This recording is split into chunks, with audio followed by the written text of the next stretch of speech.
তো এরপর আমরা দেখতে পাই যে তারা দুইজন বাইশানকে ধরার জন্য মানব দুনিয়াতে চলে আসে। আর তারা একটি বাজারে এসেছিল, আর সেখানেই একজনের বিয়ে হচ্ছিল। আর হ্যানের অনেক খিদা পেয়েছিল, যার কারণে সে বিয়েতে ফ্রি খাওয়ার জন্য চলে আসে। আর সেখানেই আমরা একজন তাওয়িস্ট মাস্টারকে দেখতে পাই, যে কিনা দানবদের ধরতো। সে সেখানে এসেছিল কারণ সেখানে যেন কোনো দানব আক্রমণ না করে। তো তখন সেখানে চুনিয়াও বাইশানের আভাস পায়। আর এরপরে আমরা বাইশানকে দেখতে পাই, সে একটি মেয়ের কাছে এসেছিল। সে সেই মেয়ের কাছে এসেছিল যার কিনা এখন বিয়ে হচ্ছিল। আসলে সে সেই মেয়েগুলোদের টার্গেট করছিল, যে মেয়েরা দেখতে অসুন্দর, সেই মানুষের সাথে দর কষাকষি করছিল। অর্থাৎ যে মেয়েরা তাদের চেহারা নিয়ে অসন্তুষ্ট, বাইশান তাদের থেকে 10 বছরের জীবন নিয়ে তাদের চেহারা সুন্দর করে দিত। অর্থাৎ বাইশান সকল মানুষের কাছ থেকে জীবন সংরক্ষণ করছিল। সে তার স্বামীকে বাঁচানোর জন্য এমনটা করছিল। আর সে যখন সেই মেয়েটির সাথে কথা বলছিল, তখন সেখানে লুকিয়ে লুকিয়ে হ্যান শুনছিল। আর হঠাৎ করে সে পড়ে যায়, যেটাতে শব্দ হয়, আর যেটাতে বাইশান তাকে ধরে ফেলে।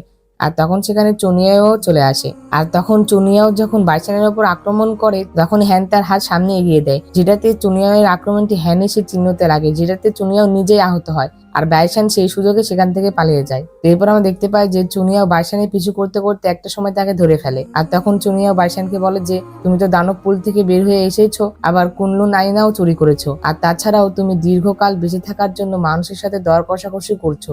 এই ধরনের আচরণ নিয়মের বাইরে। আর তখন বাইশান চুনিয়াওকে বলে যে, আমি আর আমার স্বামী আপনাকে বহু বছর ধরে সেবা করেছি, আর আমরা শুধুমাত্র কি চেয়েছিলাম, আমরা চেয়েছিলাম শুধুমাত্র যে পৃথিবীতে একবার গিয়ে শুধু একটি ভোজ করব, তাই। কিন্তু আপনি এটার জন্য আমার স্বামীকে মেরে ফেলেছিলেন, আর আজ আপনি আমাকে বন্ধুত্বর কথা বলছেন। আর তখন চুনিয়াও বলে যে, বাইশান তুমি যা মনে করছো তা না। তো তখন বাইশান বলে যে, আমি যা করছি ঠিক করেছি। এই কথা বলে সে চুনিয়ার উপরে আক্রমণ করে দেয়। আর এরপর আমরা দেখতে পাই যে চুনিয়া যখন বাইশানকে মারতে যাবে, তখনই সে থেমে যায়। আর তখন বাইশান সেখান থেকে আবারও পালিয়ে যায়। আর এরপর আমরা বাইশানকে দেখতে পাই, তার কাছ থেকে সেই অশুভ আত্মাটি বের হয়ে আসে, যে আত্মাটি বাইশানকে এমনটা করতে বলেছিল।